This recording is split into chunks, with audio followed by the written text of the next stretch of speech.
दंगा फसाद का से एक माहौल बना रखा है।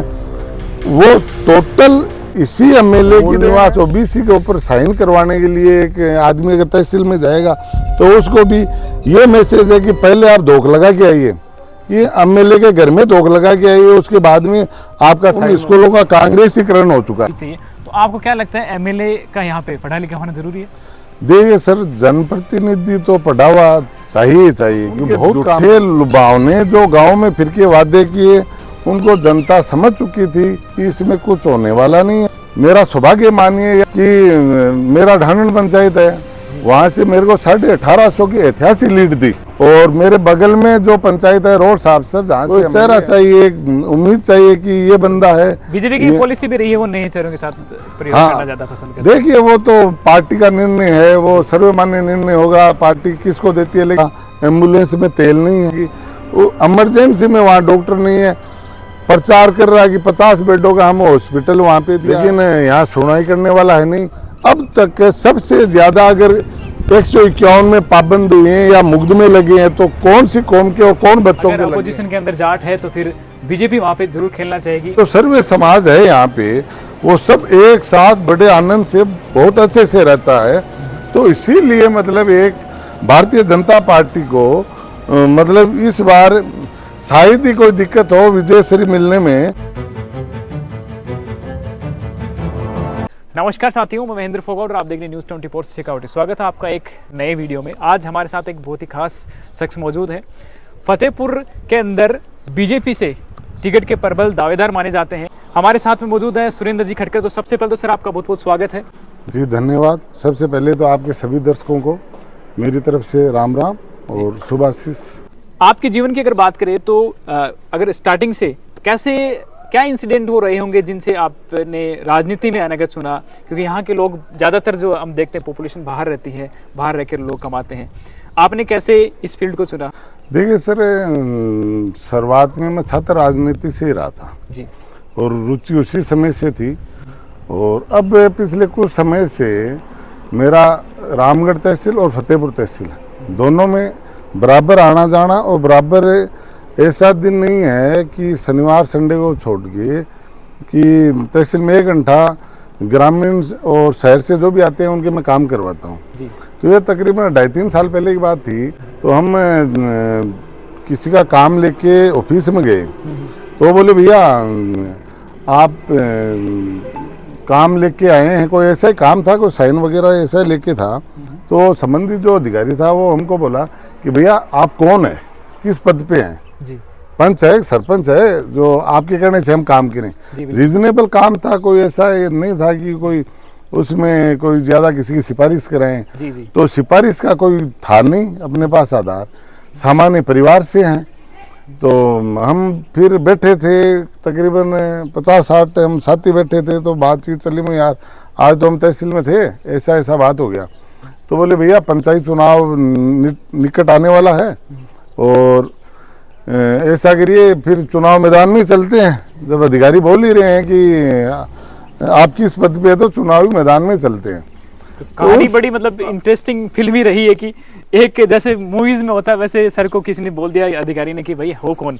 तो यहाँ से आपने ठान लिया कि चुनाव में उतरना। हालांकि आपकी जानकारी के लिए बता दूं कि खटकर साहब के दादाजी भी यहाँ से एमएलए रहे हैं। पहले फतेहपुर लक्ष्मणगढ़ साहब थे जी। 1957 में फतेहपुर का अलग हुआ जी। उस समय जो चुनाव हुआ था, फिर चुनाव शायद गफार खान जी यहाँ से एमएलए बने जी। उसके बाद उनको बालूराम जी स्वर्गीय हमारे दादाजी बालूराम जी चौधरी ने उनको चुनाव हरवाया और उनका जो सिंगल एक चुनाव लड़े थे।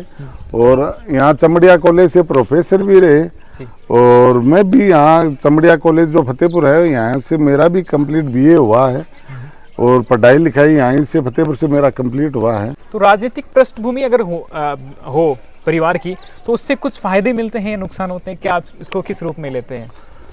देखिए नुकसान वाली तो बात नहीं है। अगर आप जन सेवा की भावना से अगर जनता के बीच में है ना, तो नुकसान का तो कहीं कोई सवाल प्रश्न ही नहीं उठता है।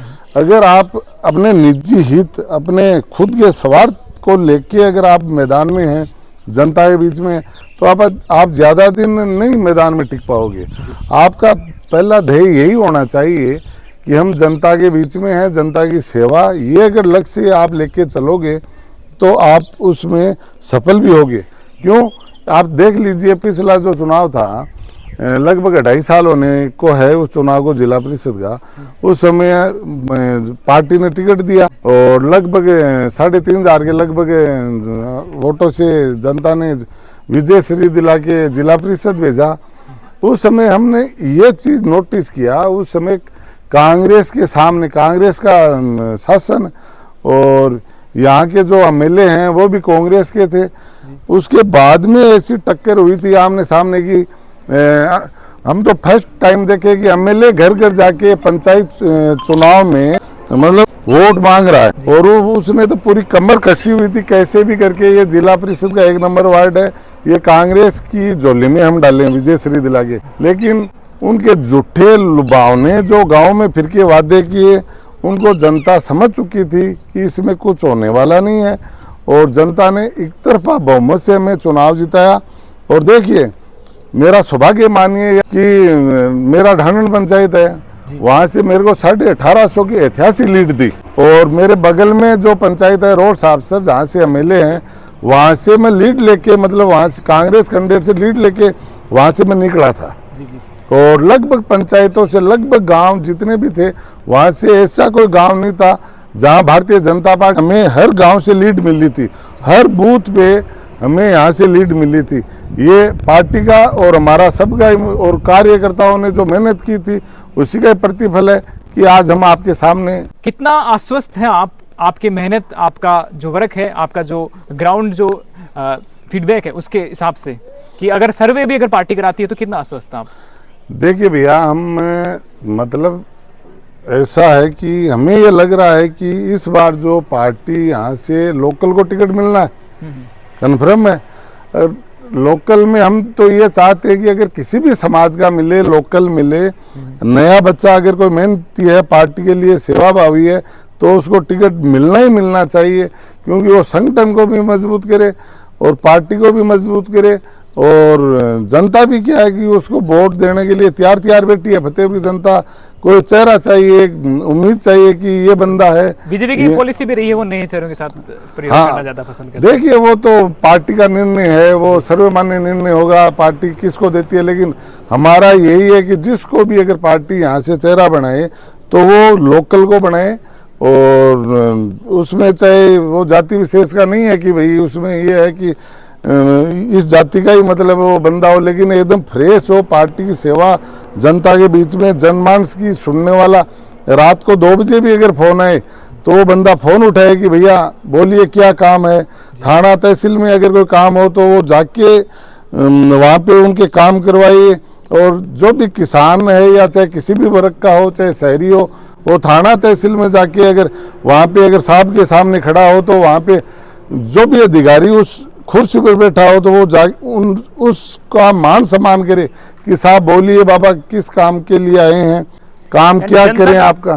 जनता का प्रशासन से लेकर हर महकमे में आप चाहते हो कि हम ऐसा माहौल बनाना चाहते हैं, ऐसा काम करेंगे कि जनता का सम्मान हो, हमारा हम खुद का सम्मान नहीं चाहिए। आपको क्या लगता है अगर बीजेपी को यहाँ पे जनता मौका देती है तो आप कैसे, कौन से ऐसे काम हैं जिनको आप प्रायोरिटीज देंगे यहाँ पे फतेहपुर के अंदर सबसे पहले? देखिए सर, यहाँ पे कैसा काम हो रहा है? यहाँ तो काम तो बहुत है, काम है कि आप मतलब बहुत काम है यहाँ पे, काम हुए ही नहीं है। मतलब पिछले ये इतने टाइम का जो चल रहा है शिक्षा है, शिक्षा में आज स्कूलों की देख लीजिए, सरकारी जितने भी स्कूल है वहाँ पर देख लीजिए, टोटल यहाँ उन स्कूलों का कांग्रेसीकरण हो चुका है। भाई उनमें आप चले जाइए, अगर कोई भी अगर कांग्रेस का की अगर पॉलिसी को वहाँ पे लागू कर रखी है, वो तो वहाँ पे काम कर रहा है, पढ़ाने से कोई मतलब नहीं है, सिर्फ पार्टी का प्रचार करने वाला यहाँ पे इनको चाहिए। और स्कूलों के अंदर भी हाँ यही क्योंकि हम कई बार धरना प्रदर्शन कर चुके हैं इसको लेके कि जो आदमी यहाँ पे मतलब एमएलए का नहीं मान रहा है तो उसको ट्रांसफर कर दिया। अच्छा, क्वालिटी ऑफ एजुकेशन से यहाँ मतलब आप कह रहे हो कि यहाँ पे कॉम्प्रोमाइज किया जा रहा है? हाँ, कॉम्प्रोमाइज है, यहाँ प्राइवेटाइजेशन को बढ़ावा मिल रहा है। और सरकारी जितनी भी संस्थाएं हैं, इस कांग्रेस का कार्यकाल और इस एमएलए की यही मुख्य मंशा है कि यहाँ पर जो सरकारी तंत्र है वो मतलब पूरा बंद हो और जो इनकी तानाशाही चल रही है कांग्रेस की और एमएलए की, कि हमारी जितनी है वो पूरी चौधर हमारी चले। अगर हाईकमान की बात करें, कांग्रेस ये हमारी माननीय प्रधानमंत्री जी पर भी ये आरोप लगाती है कि पढ़े लिखे हैं कि नहीं, उनकी डिग्री चाहिए। तो आपको क्या लगता है एमएलए का यहाँ पे पढ़ा लिखा होना जरूरी है? देखिए सर, जनप्रतिनिधि तो पढ़ा हुआ चाहिए क्योंकि बहुत काम पड़ते हैं। कहीं भी जाना हो, कहीं फोन करना हो, बहुत मतलब विभाग है उनमें एप्लीकेशन का है और है जो हर क्षेत्र के अंदर मतलब जाएगा तो एमएलए तो कंपलसरी है पढ़ा लिखा हो। लेकिन ये हमारा मान लीजिए दुर्भाग्य या तहसील का तो दुर्भाग्य मान लीजिए कि हमें ऐसे ऐसे जनप्रतिनिधि मिले हैं खुद पढ़े हुए नहीं है। और तो वही लेके हम वो शिक्षा का हम आपको बात बता रहे थे कि इसी वजह से ही हमें ये नुकसान उठाना पड़ रहा है शिक्षा को लेकर। एजुकेशन को इग्नोर किया जा रहा है एक तरीके से, आप ये बोल रहे हो। फतेहपुर की जनता इस बात पर कितनी सहमत है? आप कमेंट सेक्शन में राय जरूर रखिएगा सर की बात पर।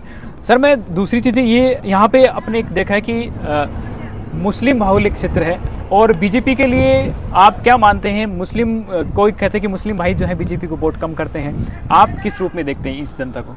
देखिए मुस्लिम बाहुल्य नहीं है, मुस्लिम जाट लगभग बराबर, जाट ज़्यादा हैं, लगभग 6-7 जा रहे वोट जाट समाज के ज़्यादा हैं। और ऐसी बात नहीं है कि ये वोट नहीं देते हैं, वोट देते हैं। लेकिन वही बात है कि कैंडिडेट होना चाहिए उनको। ये तो है नहीं कि वो पूरा वोट है। कई बार परिस्थितियाँ बनती है, कई ऐसा समीकरण बनता है कि वो वोट है किसी कारणवश से डिवाइड हो गए या कोई दूसरा कारण है, इस वजह से ये पार्टी के धड़े में आ गए। ऐसा नहीं है, अगर कैंडिडेट अगर सही हो तो मुस्लिम के भी वोट मिलेंगे, कोई इसमें दिक्कत वाली बात नहीं है कि मुस्लिम के वोट नहीं मिलेंगे, मुस्लिम के भी मिलेंगे। हाकम अली को आप किस रूप में देखते हैं? इसी टाइम पे उनकी राजनीतिक परिस्थिति आपके हिसाब से क्या है? फतेहपुर की जनता क्या चाहती है? देखिए अब तक का जो कार्यकाल है ना, तो उसमें लगभग 4.5 साल होने को है और हमें नहीं लगा कि जिस क्षेत्र में जो काम की आवश्यकता थी उस क्षेत्र में कोई विकास हुआ है जी। भाई आज आप मान के चलिए कि शिक्षा का बात हो चुका है, हेल्थ का आप देख लीजिए। 25 तारीख को ही रामगढ़ के अंदर एक घटना घटी है। पहले कोई बच्ची के साथ कोई एक्सीडेंट हुआ था, एम्बुलेंस में तेल नहीं है, उसके तुरंत आधे घंटे बाद में एक कोई एक्सीडेंट, कोई शायद वर्कर था उसके को चोट लगी, वो इमरजेंसी में वहाँ डॉक्टर नहीं है। प्रचार कर रहा है कि 50 बेडों का हम हॉस्पिटल वहाँ पे दिया है। 2 साल पहले हम खुद वहाँ पे मार्च में 1 मार्च से 25 मार्च तक हमने वहाँ धरना प्रदर्शन किया है कंटिन्यू डॉक्टरों की मांग को लेके। 25 दिन बाद में इसने वहाँ के डॉक्टर जो नर्सेज स्टाफ थे वो वहाँ पे इसने डिप्लॉय किए, वहाँ पे नियुक्ति दी। पहले एक सिंगल स्टाफ था और उसके बाद में आप फतेहपुर में देख लीजिए, फतेहपुर में ट्रोमा में किसी भी टाइम में चले जाइए कोई वहाँ पे स्टाफ नहीं मिलेगा। और बाकी जितने भी अगर सरकारी कोई अंदर स्टाफ है वो ये सोच रहे हैं हम बाहर जाके अपना प्रैक्टिस करें। छोटा ऑपरेशन अपेंडिक्स का होता है, उसमें भी ये रहता है कि हम हॉस्पिटल नहीं करके बाहर। तो देहाती एरिया है, ये लगभग गरीब है घरों से, वो कहाँ जाएं बेचारे। प्राइवेटों में इतना फीस है लेकिन यहाँ सुनवाई करने वाला है नहीं। यही आप बाकी जो सिस्टम है तहसील का देख लीजिए, एक मूल निवास ओबीसी के ऊपर साइन करवाने के लिए एक आदमी अगर तहसील में जाएगा तो उसको भी ये मैसेज है कि पहले आप धोख लगा के आइए, कि एमएलए के घर में धोख लगा के आइए, उसके बाद में आपका साइन होगा।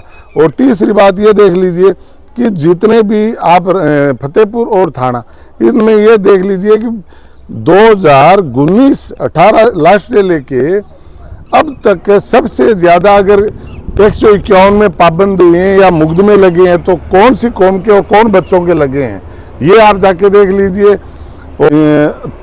तहसील में जो भी रेवेन्यू मामले हैं, किस समाज के इन्होंने अटका के रखे हुए हैं। आज जितने झगड़ा जो भी दंगा फसाद का से एक माहौल बना रखा है वो टोटल इसी एमएलए की देन है कि भाई जो भी अगर फतेहपुर में किसी भी कागज पे एक साइन होगा तो वहाँ से रिकमेंड होगा तभी होगा, ये इसने माहौल बना रखा है।